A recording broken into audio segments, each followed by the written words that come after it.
이별을 고한 남자에게 이제 나는 어디로 가야 하나요? 여자가 애원하며 되물어 보았습니다. 하지만 그는 허세남이었을까요? 아니면 상남자였을까요? 그대여, 미안하지만 내 솔직히 말하지. 이젠 내 알 바 아니요. 남자는 마음이 아예 떠났는지 이렇게 무심하고 차가운 마지막 말을 던지고 아무 미련 없이 그녀를 떠나게 되었습니다. 이렇게 남자가 이별을 전하고 떠났으나 강인한 그녀는 해지는 석양을 바라보며 내일은 내일의 해가 뜬다라는 의미심장한 말을 남기게 됩니다. 아직까지도 미국 영화계에서 최고의 명대사로 손꼽히는, 여러분들 역시 다들 아실 거라 생각이 드는 영화 바람과 함께 사라지다에서 나온 장면입니다. 미국의 1860년대 혼란스러웠던 남북전쟁을 배경으로 한 여주인공 스칼렛의 인생 여정을 그린 명작 중의 명작이죠. 이 작품은 마거릿 미첼 여사가 쓴 유일한 장편소설이자 대표작이라고 합니다. 그러니까 영화 전에 분명히 소설이 원작이었던 거예요. 이 한편으로 그녀는 세계 문학사에 한 획을 긋는 작가로 등극했고 1936년도에 출판되었고 이듬해에는 작가들의 영예, 퓰리처상까지도 수상하게 되었습니다. 정말 사람 인생이 피려면 이렇게 확 피는 거죠. 그리고 이 작가분이 여성분이었습니다. 우리가 남자인지 알고 있는데 여성분이었어요. 그런데 여러분들, 바람과 함께 사라지다 이 소설은 남북전쟁이 한창이던 1860년대 미국을 배경으로 그려지고 있다고 말씀드렸잖아요.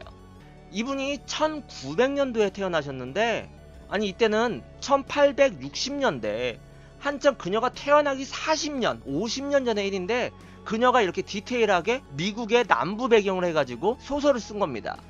그녀가 어떻게 소설을 썼냐면요, 연세가 지긋하신 동네 할아버지 할머님들에게 발품을 팔면서 남북전쟁 이전의 미국 남부의 화려한 시절과 남북전쟁 중에 고생스러운 시절과 남북전쟁 후의 몰락 등 여러 이야기를 듣고 정보를 모아서 만든 소설이라고 합니다. 그녀가 직접 발품을 팔면서 이리저리 정보를 모아서 그때 당시에 태어나고 그때 당시 생활을 겪진 못했지만 이렇게 명작을 만들 수가 있었던 거예요. 어쨌든 그 시절을 겪으신 분들에게 증언을 듣고 자료를 모아서 만든 소설이라 생각하시면 이해가 쉽다고 생각이 듭니다. 그런데 여러분들, 바람과 함께 사라지다의 원작 소설을 읽다 보면요, 누구나 다 느끼는 점이 있다고 하는데요, 바람과 함께 사라지다 이 소설은요, 완전히 여자 시각에서 쓴 작품이라고 합니다. 아니 이게 무슨 말일까 생각을 하실 텐데요, 여성 작가분이 집필을 하셨기에 미국 남부의 찬란히 아름답던 그 화려함을 너무나도 잘 표현할 수도 있었고, 여자들만이 느끼고 표현할 수 있는 섬세함과 그 심리 상태를 아주 적나라하게 소설에 부여시켜 많은 여성들의 공감을 이끌어내었다고 합니다.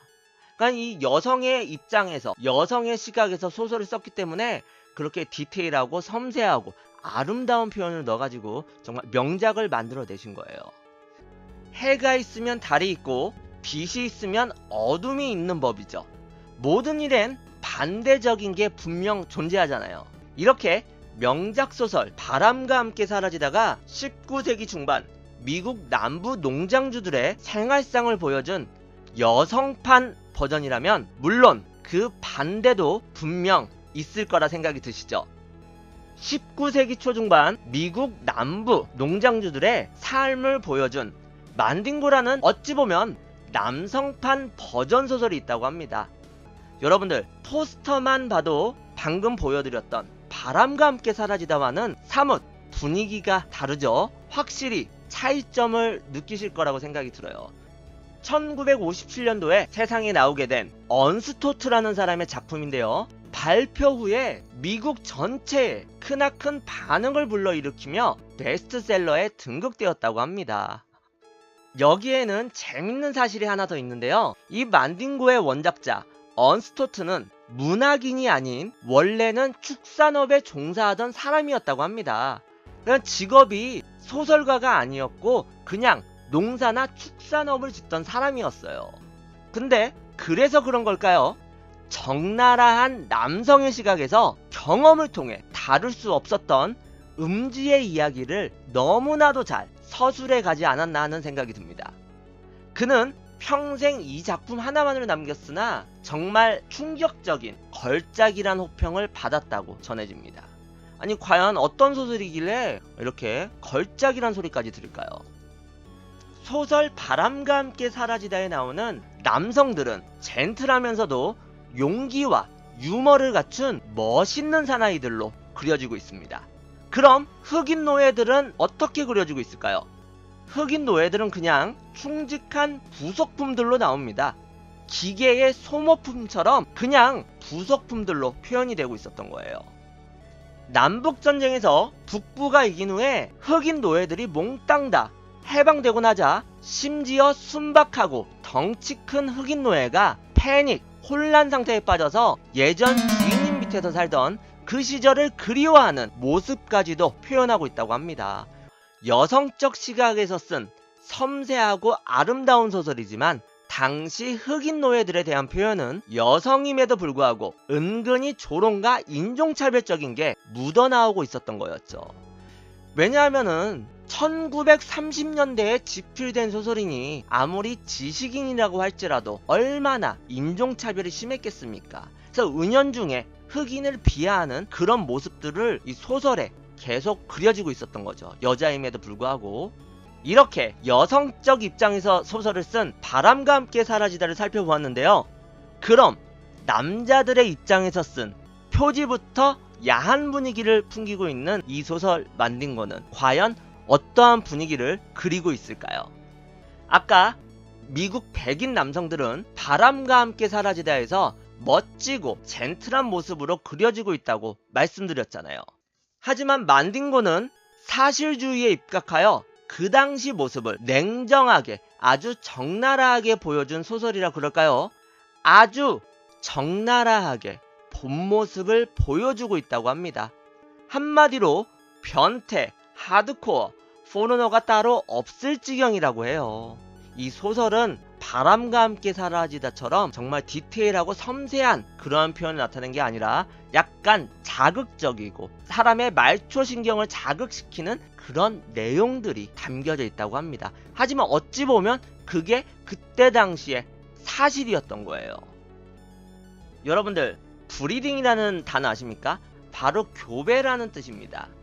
이 단어는 동물들을 교배시킬 때나 쓰이는 단어예요. 이제 여러분들께 소개할 내용은요, 슬레이브 브리딩이라고. 맞습니다. 노예 교배. 바로 동물들에게나 쓰이는 이 교배라는 단어를 아무리 노예라고는 하지만 아무렇지도 않게 백인들이 흑인들에게 붙여버렸던 거였어요. 참 끔찍하지 않습니까?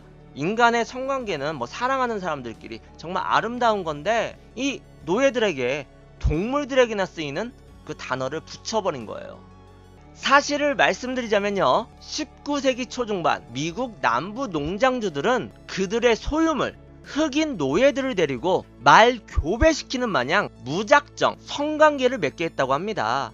처음 이 말교배에서는 원래 근친상간이고 뭐고 없었다고 해요. 그냥 종자가 좋으면 막무가내로 붙여놓았다가 근친상간으로 인한 실패 사례가 많이 나오면서 말교배에서도 이 근친상간을 최대한 자제하게 되었다고 합니다. 그들이 말하던 노예교배는 과연 어떠했을까요? 여러분들의 상상력이 불가동될 거라고 생각이 듭니다. 그 당시 백인들에게는요, 말이나 흑인 노예나 그게 그거였고, 어떻게 보면 우수한 종자의 말이 가격이 더 비싸고 귀한 대접을 받았다고 합니다. 아무튼 백인들에게 동물보다 못한 취급을 받던 이왕 돈 주고 사는 흑인 노예였으니까 아프지 않고 튼튼하면 너무 좋잖아요. 그 중에서도 겉보기에도 어마무시한 피지컬을 가진 만딩고라는 우수한 흑인 종족들이 노예 시장에서 엄청난 인기를 끌었다고 합니다. 이 인기가 좋았던 만딩고 노예를 한번 알아보도록 하겠습니다. 이 장면은 1975년도에 만들어진 만딩고라는 작품의 한 장면입니다. 정말 몸이 좋으신 흑인 남성 배우분이 이렇게 위풍당당하게 서 계시고 계신데요. 이분은 바로 명복서 무하마드 알리의 턱을 부순 권투 선수로 유명한 켄 노턴이 우수한 만딩고족 청년으로 출연했다고 합니다. 이렇게 몸이 좋고 당시 인기가 좋았던 권투 선수가 괜히 배역을 맡은 게 아니었겠죠. 다 이유가 있는 겁니다. 서부 아프리카 기니아주에 거주하는 부족의 명칭인 이 만딩고는 평균 신장이 185cm에 달하는 건장한 체격을 갖고 있는 데다가 이 머리도 빨리 돌아가지만은 덩치에 걸맞지 않게 너무나도 순종적이어서 그때 당시 보통 흑인 노예의 2배값 이상이었다고 합니다. 이런 표현을 써도 되는지 모르겠지만은 순종, 이 순종 만딩고는요 보증서까지 딸려서 팔릴 정도였다고 합니다. 그러니까 그 어마무시한 값어치를 우리가 알 수가 있는 거죠. 몸도 좋고 순종적이고 머리도 좋고, 그러니까 그때 당시 백인들에게는 너무나 비싼 가격에 팔리는 그런 노예였던 겁니다. 이 만딩고라는 종족이. 이렇게 만딩고라는 노예들은요 남녀노소 어마무시한 피지컬을 자랑하던 그런 종족이었으니 그 당시 백인들의 워너비였던 흑인 노예였던 것이었죠. 아프지 않고 튼튼하니까 노예로 부려먹기에도 너무나도 좋고, 노예 시장에 내놓으면은 인기가 많았으니까 되팔 때 수입 역시 짭짤했겠죠. 그러니까 이 만딩고라는 흑인 노예는 너무나 진짜 지금으로 치면은 우리 여러분들이 뭐 포르쉐 승용차를 갖고 싶다, 뭐 핸드폰 갤럭시 S8를 갖고 싶다, 똑같은 거예요. 그때 당시에 워너비였습니다. 근데 여러분들이 생각을 하실 거예요. 아니 백인들도 사람인데 어떻게 흑인들이 이렇게 짐승 가축 취급을 하냐, 이렇게 생각을 하실 텐데요. 지금 이 그림은 미켈란젤로의 최후의 심판에서 나온 장면인데요. 여기서 보시면은 검은색 피부의 사람들이 이렇게 손을 잡고 올라가고 있습니다. 왜냐면 그때 당시 백인들은요 흑인은 영혼 자체가 없으니까 천국에 갈 수 없다라고 이기적인 그들만의 자체 해석을 했다고 합니다. 그 시대에서 종교란 의미가 없었던 거였죠. 이런저런 이유들로 신을 믿는다는 백인들이지만 이렇게 흑인들은 영혼 자체가 없다, 아예 가축, 동물 같은 취급을 했던 거예요. 그리고 여기서 끝난 게 아니라요, 그들은 해서는 안 될 짓까지도 벌이고 맙니다. 과연 그 일은 어떤 일일까요? 흑인 노예 이 만딩고가 겉모습이 우람하고 딱 봐도 힘 좀 쓰겠다 보이면요 근친이고 뭐고 없이 마구마구 동침시키면서 우수한 종자의 흑인 노예를 만들기 위해 혈안이 되었다고 합니다. 그들의 이기적이고 건방진 우월주의적 시점에서 인간 품종을 개량하려고 했던 거예요. 그것도 아들과 어머니를 동침시켜서 근친상간을 통해서 더욱 우월한 종자를 만들어내려고 했던 겁니다. 요즘 여러분들이 흑형은 역시 다르다, 이런 말씀들을 자주 하시는데요. 지금 이 사진 속에서 나오는 이 흑형의 허벅지랑 팔뚝 한번 보세요. 우리 여러분들 한 대 맞으면 날아갈 텐데, 미국 흑인들이 아프리카 흑인들에 비해 덩치도 훨씬 크고 유산소 운동도 더욱 잘하는 이미지가 우리에게 박혀 있잖아요. 그리고 사실도 그러합니다. 왜 이렇게 운동도 잘하고 모든 것에 만능이다, 이렇게 생각을 하게 될까요? 먼저 지옥 같은 노예선을 타고 아프리카에서 아메리카 대륙으로 옮겨오는 동안 허약한 흑인들은 죽어서 강한 유전자만 남은 흑인들이 살아남았기 때문에 그런 것도 있지만, 방금 말씀드린 것처럼 경주마의 대부분을 차지하는 서레브레드 품종 교배하는 것 마냥 계속 강한 흑인들끼리 교배를 시켜서 품종 개량이 됐기 때문에 그러한 영향이 있어서 이렇게 미국의 흑인들이 체질적으로 정말 뛰어난 그러한 종자들이 남게 되었다, 이러한 이야기도 있다고 해요. 강한 유전자를 가진 흑인들만 살아남았기 때문에 지금까지도 그렇게 이어져 오고 있다, 이런 말도 있다고 합니다. 그리고 거짓말 같은 이야기지만 이 원작 소설 만딩고를 읽어보면요, 만딩고 남자 노예와 그의 친어머니를 동침시켜서 새로운 만딩고 노예를 출산하려고 노력하는 백인 농장 주인의 모습이 그려지고 있다고 합니다. 그래서 그런지 우리가 사는 이 시대에 미국 흑인들의 유전병 질환 확률이 조금 더 높다는 연구 결과까지도 있다고 합니다. 당연한 거죠. 계속 근친상간을 시키고 당연히 유전병이 생길 수밖에 없는 거예요. 어쨌든 그들에겐 흑인 노예는 하나의 인격체가 아닌 기르고 팔고 잡아먹는 가축, 그 이상 그 이하도 아니었던 것이었죠. 정말 슬프지 않습니까?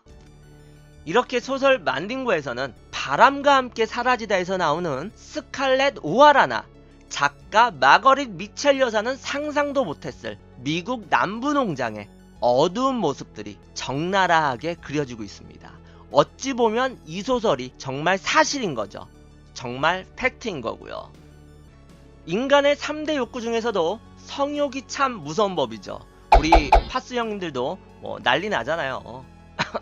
죄송합니다. 어쨌든 자기 마음대로 할 수 있는 흑인 노예들을 가졌던 이 백인 농장주들은요, 그들만의 은밀한 파티를 열게 됩니다. 당시 여자들은 몰랐던 미국 남부 농장의 성 생활상을 보자면 다음과 같습니다. 첫 번째, 흑인 여자 노예의 처녀성은 반드시 농장주가 가져가야 했다고 합니다. 아니 여러분들, 중세시대 유럽의 영주가 자신이 다스리는 마을의 주민들 중 처녀들의 순결을 가져갔던 그 초약권을 그대로 똑같이 따라했던 것이었죠.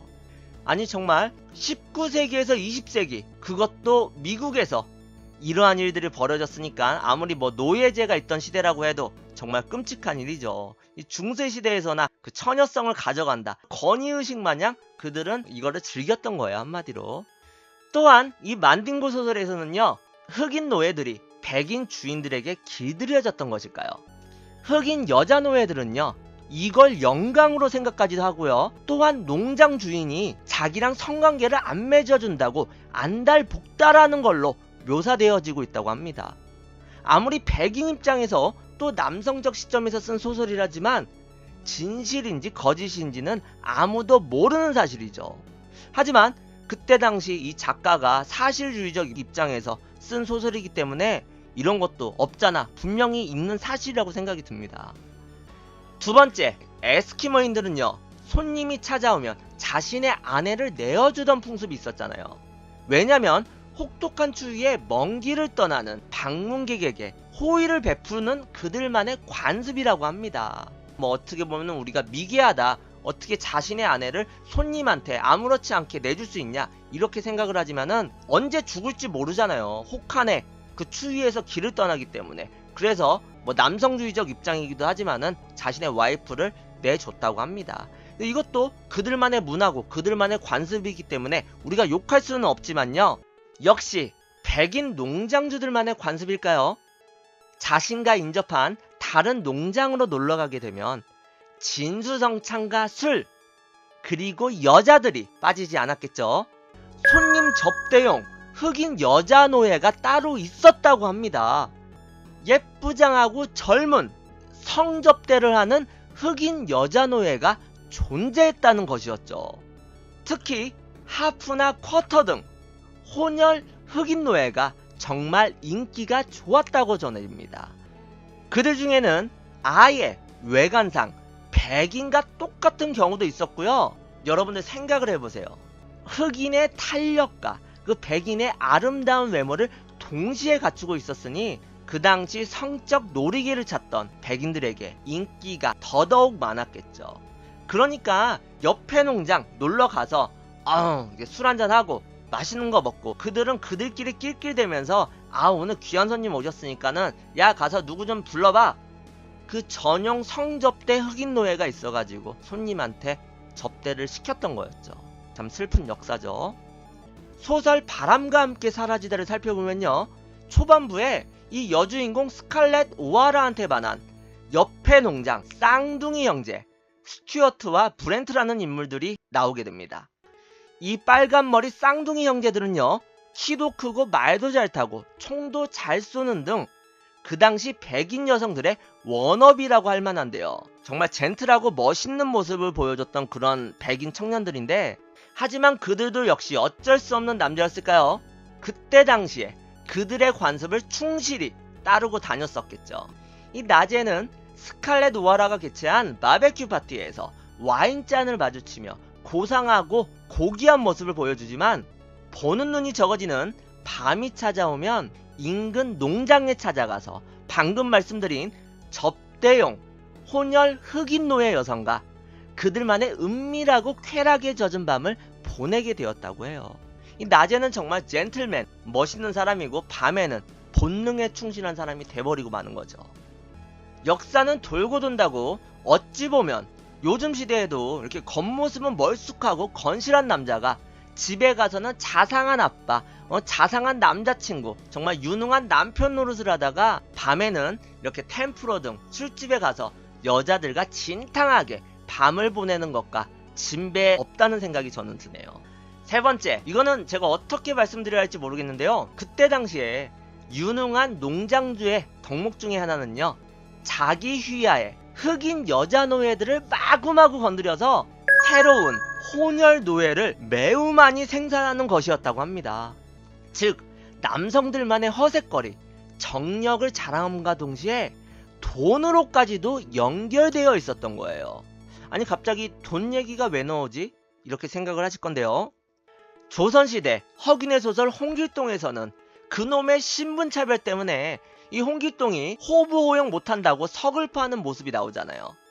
미국 남부 농장에서는요, 아무리 주인과 흑인 노예와의 사이에서 가진 자식이라고 해도 그냥 상품 취급을 해버렸다고 해요. 자기 자식이지만 흑인이다, 자식 취급을 안하고 똑같은 노예로 취급을 했다고 합니다. 여러분들, 가축과 동일한, 그리고 영혼이 없다라고 그러한 취급을 받았던 흑인 노예였지만 자신의 자식인데 그들에겐 아예 부성에는 없었던 것이었을까요? 자신의 아이라도 흑인 몸을 빌어서 나왔으면은 단지 팔아먹을 돈벌이 상품으로만 여겼다는 것이죠.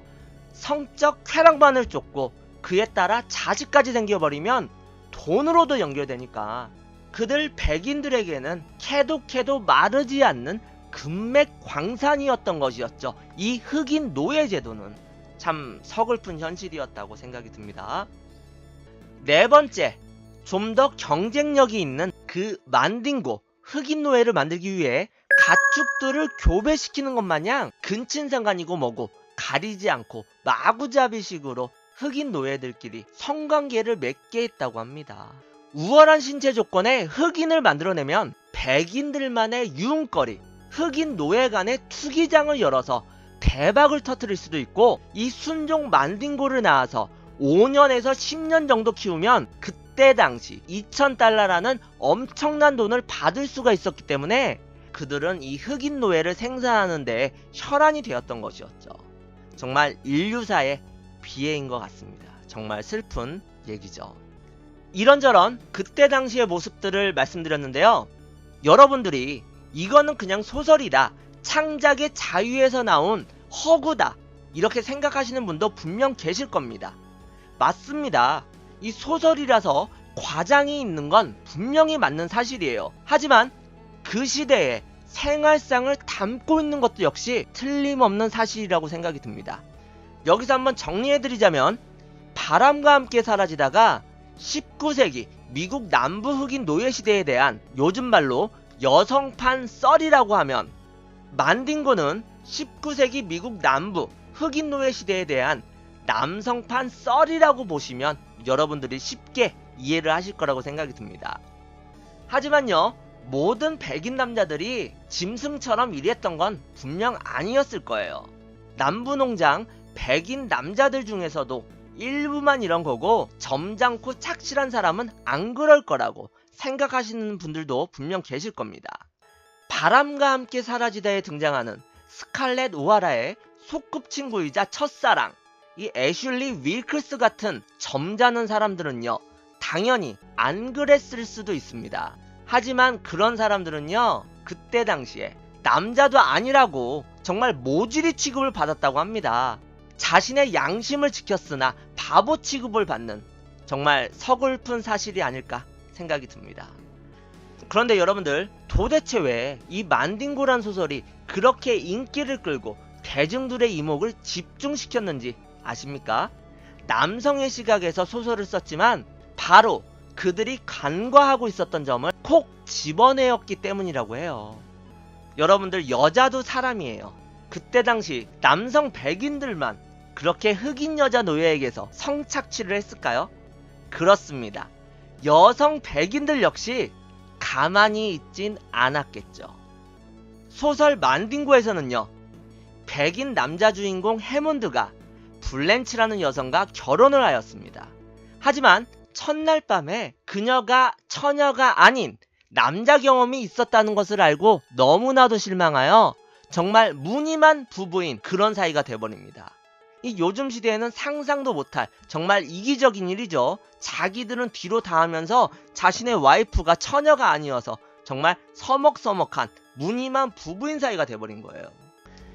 그런데 이 해몬드는 자신의 와이프 대신 새로 구입한 아름다운 흑인 노예 앨런과의 관계를 통해서 성적 만족감을 얻게 되는 지경에까지 이르게 됩니다. 하지만 단지 성적 만족감을 떠나서 이 흑인 노예 엘렌에게서 정말 알 수 없는 편안함을 느낀 그는요, 그녀를 진정으로 사랑하는 감정에 빠지게 되었다고 합니다. 그리고 그녀는 자신의 주인, 즉 백인의 아이를 임신하게 되었다고 해요. 여러분들, 여성의 질투는 정말 무섭죠. 남편에게 사랑받지 못하는 그 슬픔에 절망적인 나날을 보내던 이 아내 블렌치는요, 자신은 남편에게 사랑도 받지 못하고 남편은 자신을 멀리하는데 이 흑인 여자 노예가 자신의 남편이랑 동침을 하고 정말 연인 부부처럼 지내고 더군다나 아기까지 임신을 하니까는 그 분노를 못 이겨서 직접 채찍질을 해서 아이를 유산시키는 그러한 일까지도 만들어버린 거예요. 하지만요, 그녀의 복수는 여기서 끝나지 않았습니다. 더욱 심각한 일을 저지르는데요.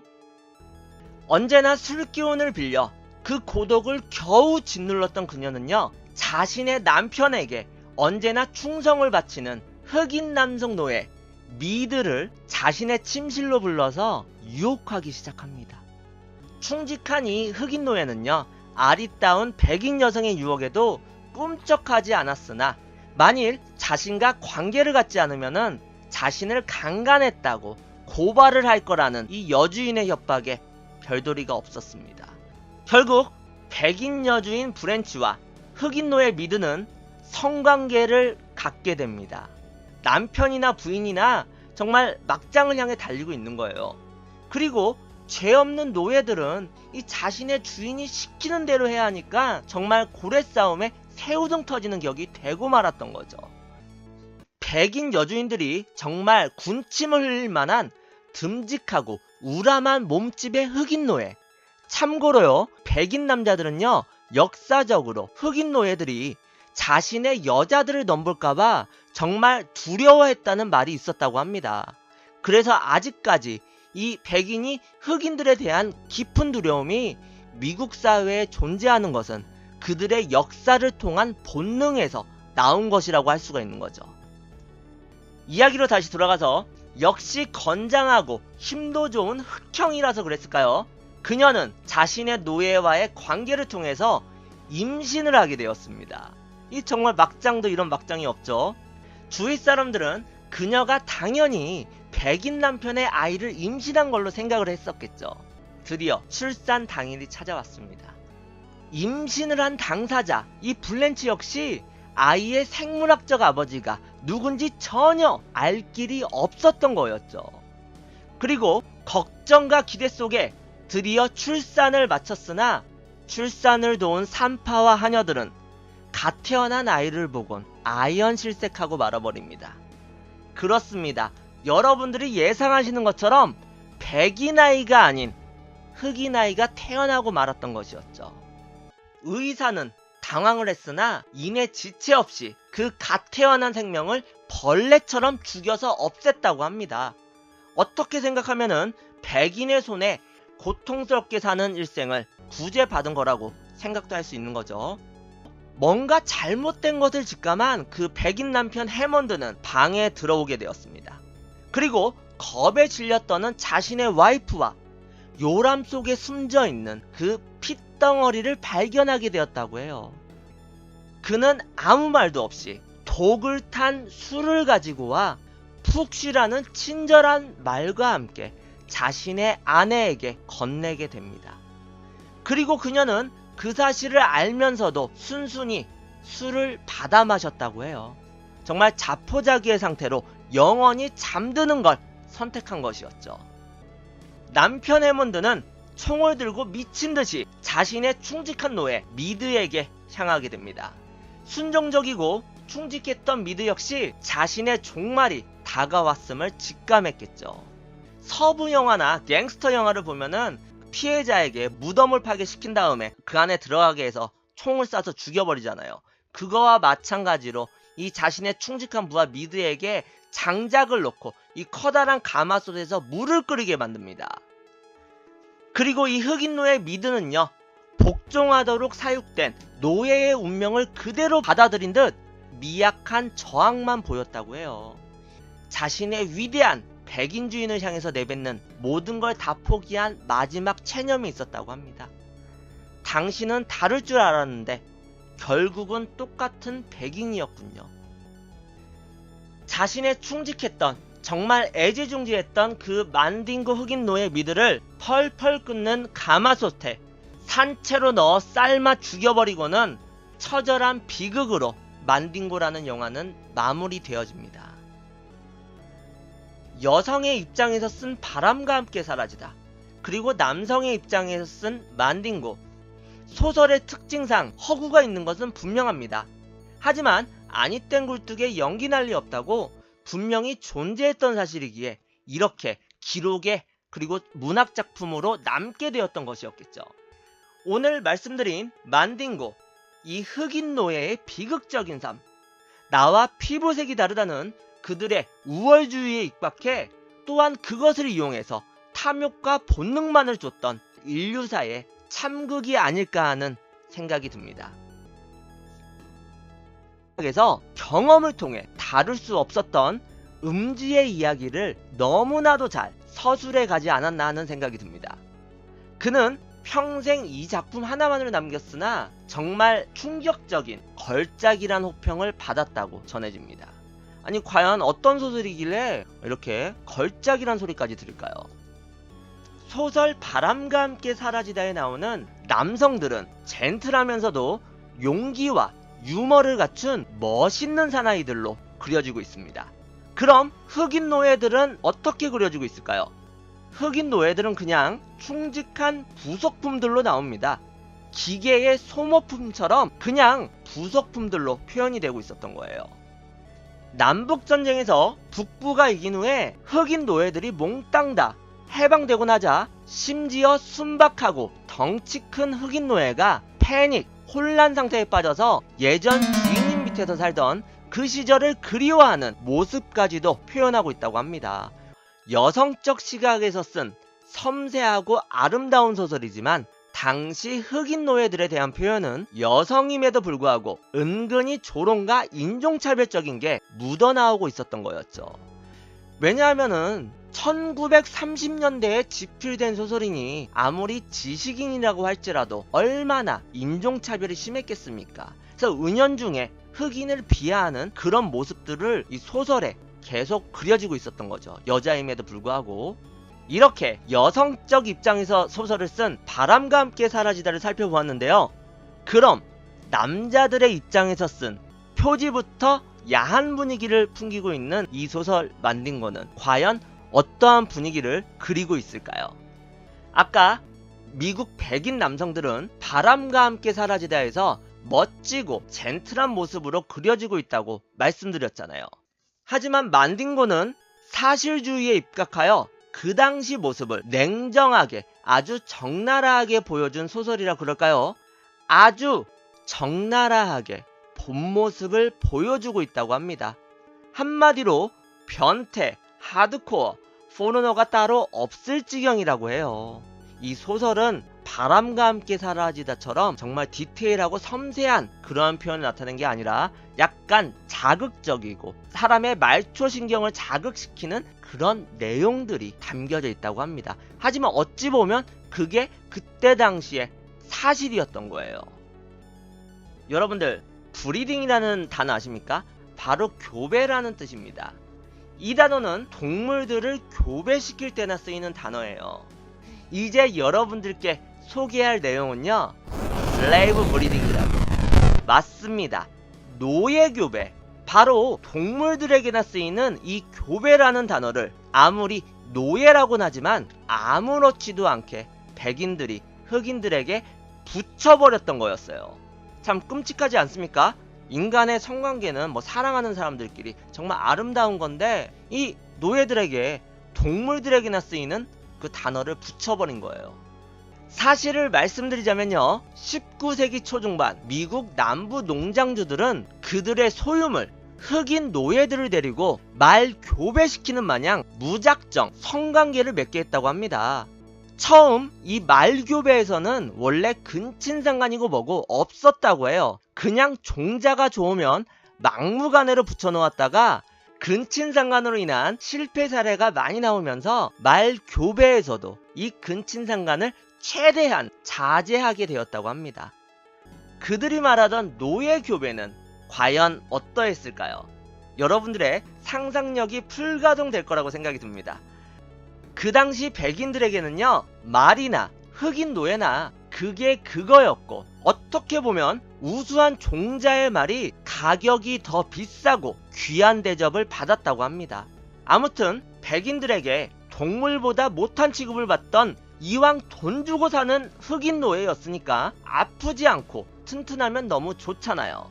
그 중에서도 겉보기에도 어마무시한 피지컬을 가진 만딩고라는 우수한 흑인 종족들이 노예시장에서 엄청난 인기를 끌었다고 합니다.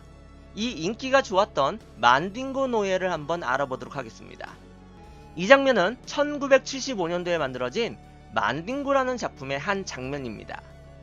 정말 몸이 좋으신 흑인 남성 배우분이 이렇게 위풍당당하게 서 계시고 계신데요. 이분은 바로 명복서 무하마드 알리의 턱을 부순 권투 선수로 유명한 켄 노턴이 우수한 만딩고족 청년으로 출연했다고 합니다. 이렇게 몸이 좋고 당시 인기가 좋았던 권투 선수가 괜히 배역을 맡은 게 려사는 상상도 못했을 미국 남부 농장의 어두운 모습들이 적나라하게 그려지고 있습니다. 어찌 보면 이 소설이 정말 사실인 거죠. 정말 팩트인 거고요. 인간의 3대 욕구 중에서도 성욕이 참 무서운 법이죠. 우리 파스 형님들도 뭐 난리 나잖아요. 죄송합니다. 어쨌든 자기 마음대로 할 수 있는 흑인 노예들을 가졌던 이 백인 농장주들은요, 그들만의 은밀한 파티를 열게 됩니다. 당시 여자들은 몰랐던 미국 남부 농장의 성 생활상을 보자면 다음과 같습니다. 첫 번째, 흑인 여자 노예의 처녀성은 반드시 농장주가 가져가야 했다고 합니다. 아니 여러분들, 중세시대 유럽의 영주가 자신이 다스리는 마을의 주민들 중 처녀들의 순결을 가져갔던 그 초약권을 그대로 똑같이 따라했던 것이었죠. 아니 정말 19세기에서 20세기, 그것도 미국에서 이러한 일들이 벌어졌으니까 아무리 뭐 노예제가 있던 시대라고 해도 정말 끔찍한 일이죠. 이 중세시대에서나 그 처녀성을 가져간다, 권위의식 마냥 그들은 이거를 즐겼던 거예요, 한마디로. 또한 이 만딩고 소설에서는요, 흑인 노예들이 백인 주인들에게 길들여졌던 것일까요? 흑인 여자 노예들은요, 이걸 영광으로 생각하기도 하고요. 또한 농장 주인이 자기랑 성관계를 안 맺어준다고 안달복달하는 걸로 묘사되어지고 있다고 합니다. 아무리 백인 입장에서 또 남성적 시점에서 쓴 소설이라지만 진실인지 거짓인지는 아무도 모르는 사실이죠. 하지만 그때 당시 이 작가가 사실주의적 입장에서 쓴 소설이기 때문에 이런 것도 없잖아, 분명히 있는 사실이라고 생각이 듭니다.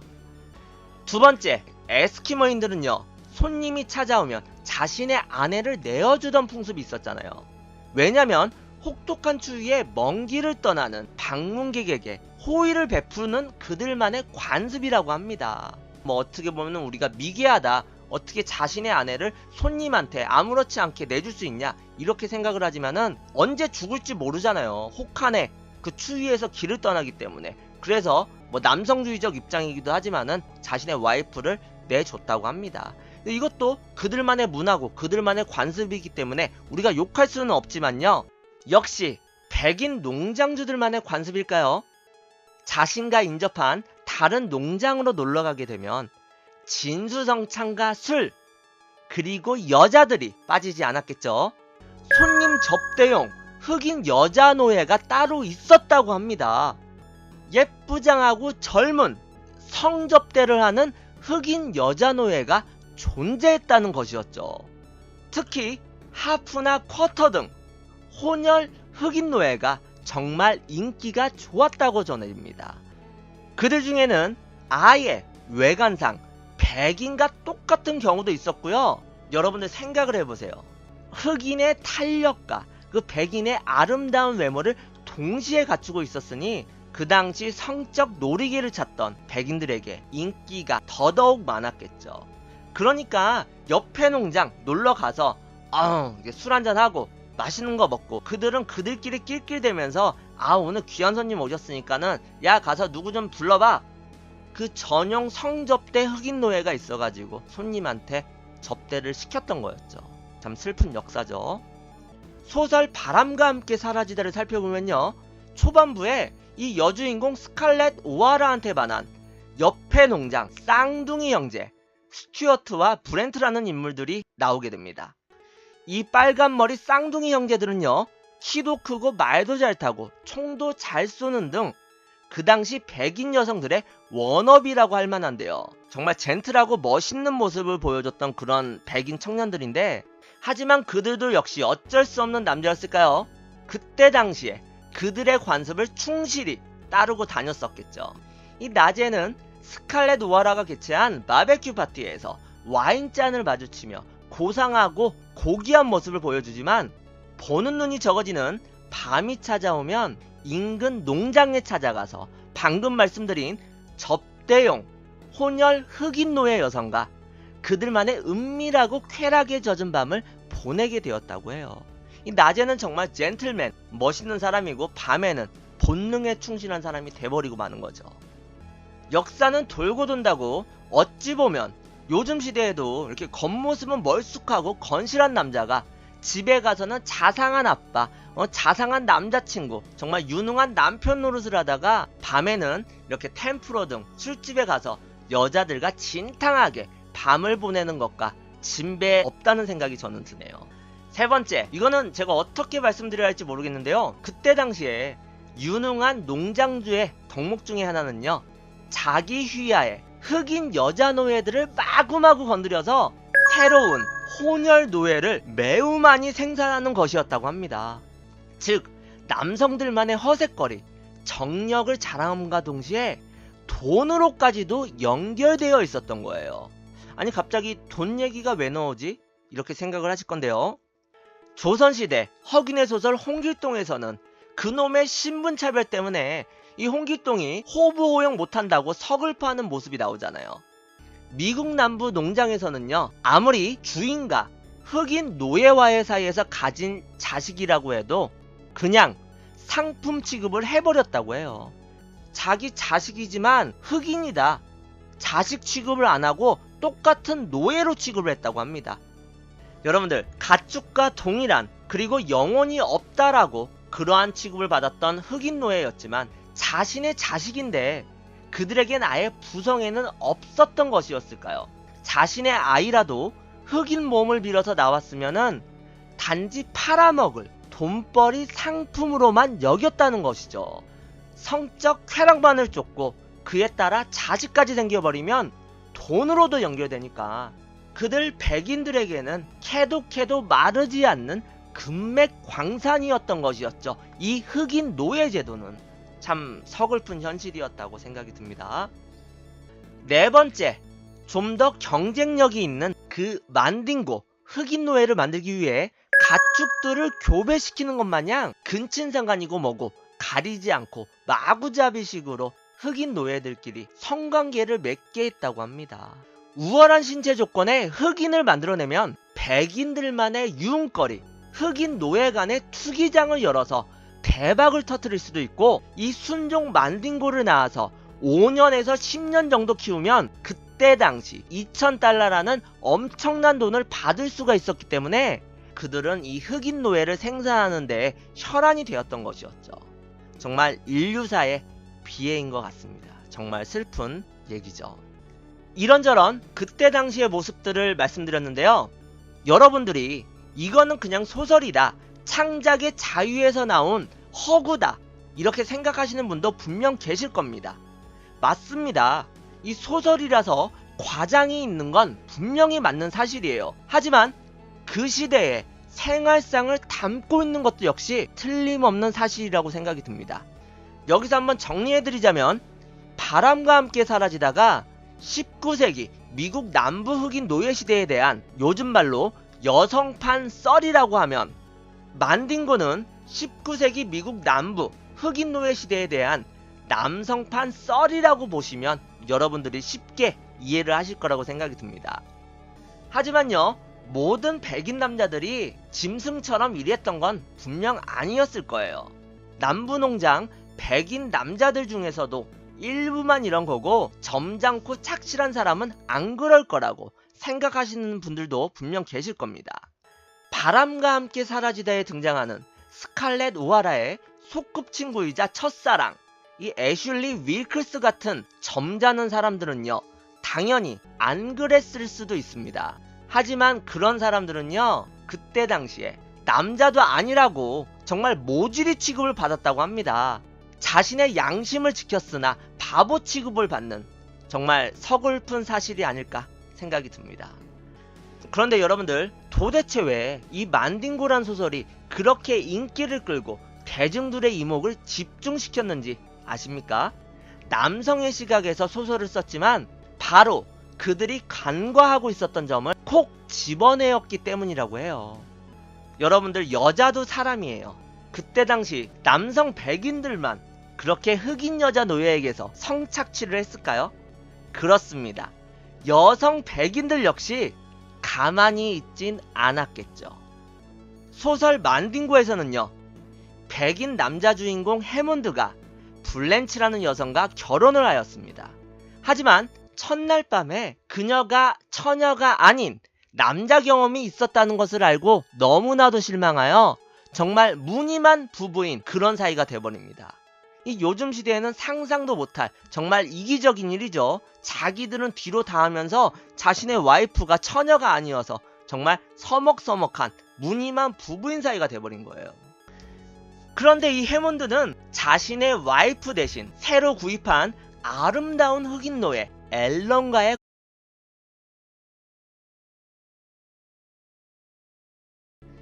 이별을 고한 남자에게 이제 나는 어디로 가야 하나요? 여자가 애원하며 되물어 보았습니다.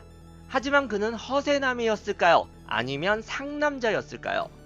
그대여, 미안하지만 내 솔직히 말하지. 이젠 내 알 바 아니요. 남자는 마음이 아예 떠났는지 이렇게 무심하고 차가운 마지막 말을 던지고 아무 미련 없이 그녀를 떠나게 되었습니다. 이렇게 남자가 이별을 전하고 떠났으나 강인한 그녀는 해지는 석양을 바라보며 내일은 내일의 해가 뜬다라는 의미심장한 말을 남기게 됩니다. 아직까지도 미국 영화계에서 최고의 명대사로 손꼽히는, 여러분들 역시 다들 아실 거라 생각이 드는 영화 바람과 함께 사라지다에서 나온 장면입니다. 미국의 1860년대 혼란스러웠던 남북전쟁을 배경으로 한 여주인공 스칼렛의 인생 여정을 그린 명작 중의 명작이죠. 이 작품은 마거릿 미첼 여사가 쓴 유일한 장편소설이자 대표작이라고 합니다. 그러니까 영화 전에 분명히 소설이 원작이었던 거예요. 이 한편으로 그녀는 세계 문학사에 한 획을 긋는 작가로 등극했고 1936년도에 출판되었고 이듬해에는 작가들의 영예 퓰리처상까지도 수상하게 되었습니다. 정말 사람 인생이 피려면 이렇게 확 피는 거죠. 그리고 이 작가분이 여성분이었습니다. 우리가 남자인지 알고 있는데 여성분이었어요. 그런데 여러분들, 바람과 함께 사라지다 이 소설은 남북전쟁이 한창이던 1860년대 미국을 배경으로 그려지고 있다고 말씀드렸잖아요.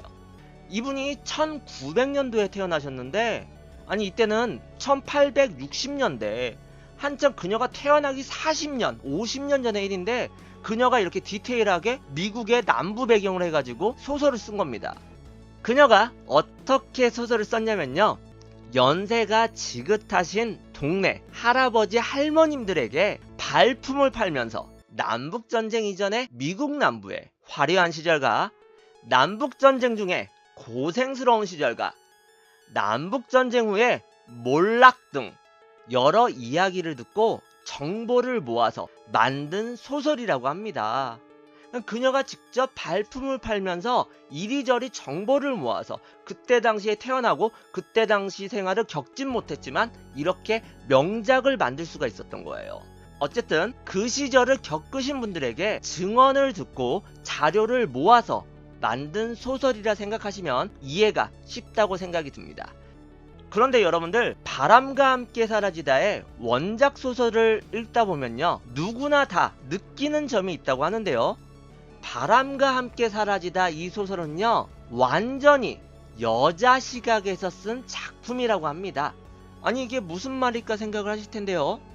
여성 작가분이 집필을 하셨기에 미국 남부의 찬란히 아름답던 그 화려함을 너무나도 잘 표현할 수도 있었고, 여자들만이 느끼고 표현할 수 있는 섬세함과 그 심리 상태를 아주 적나라하게 소설에 부여시켜 많은 여성들의 공감을 이끌어내었다고 합니다. 그러니까 이 여성의 입장에서, 여성의 시각에서 소설을 썼기 때문에 그렇게 디테일하고 섬세하고 아름다운 표현을 넣어가지고 정말 명작을 만들어내신 거예요. 해가 있으면 달이 있고 빛이 있으면 어둠이 있는 법이죠. 모든 일엔 반대적인 게 분명 존재하잖아요. 이렇게 명작 소설 바람과 함께 사라지다가 19세기 중반 미국 남부 농장주들의 생활상을 보여준 여성판 버전이라면 물론 그 반대도 분명 있을 거라 생각이 드시죠. 19세기 초중반 미국 남부 농장주들의 삶을 보여준 만딩고라는 어찌 보면 남성판 버전 소설이 있다고 합니다. 여러분들, 포스터만 봐도 방금 보여드렸던 바람과 함께 사라지다와는 사뭇 분위기가 다르죠. 확실히 차이점을 느끼실 거라고 생각이 들어요. 1957년도에 세상에 나오게 된 언스토트라는 사람의 작품인데요. 발표 후에 미국 전체에 크나큰 반응을 불러일으키며 베스트셀러에 등극되었다고 합니다. 여기에는 재밌는 사실이 하나 더 있는데요. 이 만딩고의 원작자 언스토트는 문학인이 아닌 원래는 축산업에 종사하던 사람이었다고 합니다. 그냥 직업이 소설가가 아니었고 그냥 농사나 축산업을 짓던 사람이었어요. 근데 그래서 그런 걸까요? 적나라한 남성의 시각 아니었겠죠. 다 이유가 있는 겁니다. 서부 아프리카 기니아주에 거주하는 부족의 명칭인 이 만딩고는 평균 신장이 185cm에 달하는 건장한 체격을 갖고 있는 데다가 이 머리도 빨리 돌아가지만은 덩치에 걸맞지 않게 너무나도 순종적이어서 그때 당시 보통 흑인 노예의 2배값 이상이었다고 합니다. 이런 표현을 써도 되는지 모르겠지만은 순종, 이 순종 만딩고는요 보증서까지 딸려서 팔릴 정도였다고 합니다. 그러니까 그 어마무시한 값어치를 우리가 알 수가 있는 거죠. 몸도 좋고 순종적이고 머리도 좋고, 그러니까 그때 당시 백인들에게는 너무나 비싼 가격에 팔리는 그런 노예였던 겁니다. 이 만딩고라는 종족이. 이렇게 만딩고라는 노예들은요 남녀노소 어마무시한 피지컬을 자랑하던 그런 종족이었으니 그 당시 백인들의 워너비였던 흑인 노예였던 것이었죠. 아프지 않고 튼튼하니까 노예로 부려먹기에도 너무나도 좋고, 노예 시장에 내놓으면은 인기가 많았으니까 되팔 때 수입 역시 짭짤했겠죠.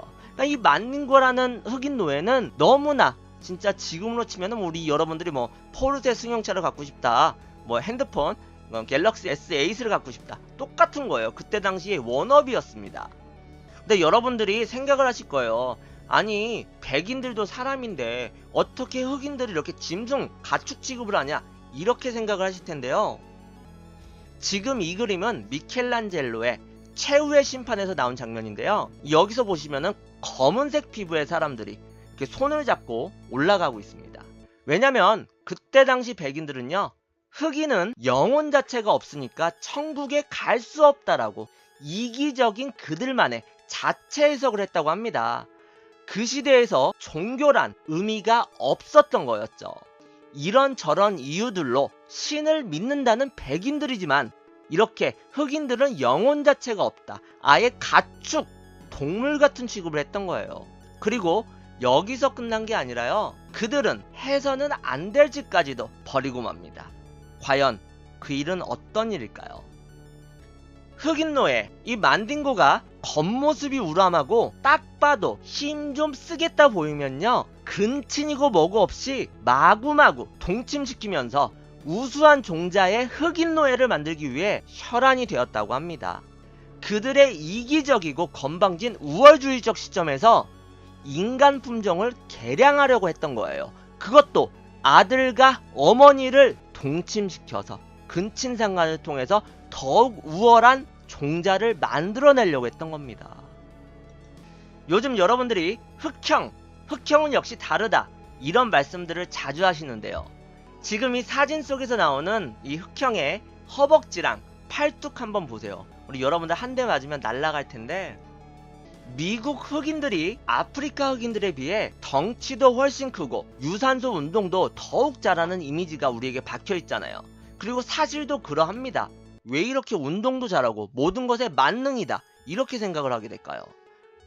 먼저 지옥 같은 노예선을 타고 아프리카에서 아메리카 대륙으로 옮겨오는 동안 허약한 흑인들은 죽어서 강한 유전자만 남은 흑인들이 살아남았기 때문에 그런 것도 있지만, 방금 말씀드린 것처럼 경주마의 대부분을 차지하는 서레브레드 품종 교배하는 것 마냥 계속 강한 흑인들끼리 교배를 시켜서 품종 개량이 됐기 때문에 그러한 영향이 있어서 이렇게 미국의 흑인들이 체질적으로 정말 뛰어난 그러한 종자들이 남게 되었다, 이러한 이야기도 있다고 해요. 강한 유전자를 가진 흑인들만 살아남았기 때문에 지금까지도 그렇게 이어져 오고 있다, 이런 말도 있다고 합니다. 그리고 거짓말 같은 이야기지만 이 원작 소설 만딩고를 읽어보면요, 만딩고 남자 노예와 그의 친어머니를 동침시켜서 새로운 만딩고 노예를 출산하려고 노력하는 백인 농장 주인의 모습이 그려지고 있다고 합니다. 그래서 그런지 우리가 사는 이 시대에 미국 흑인들의 유전병 질환 확률이 조금 더 높다는 연구 결과까지도 있다고 합니다.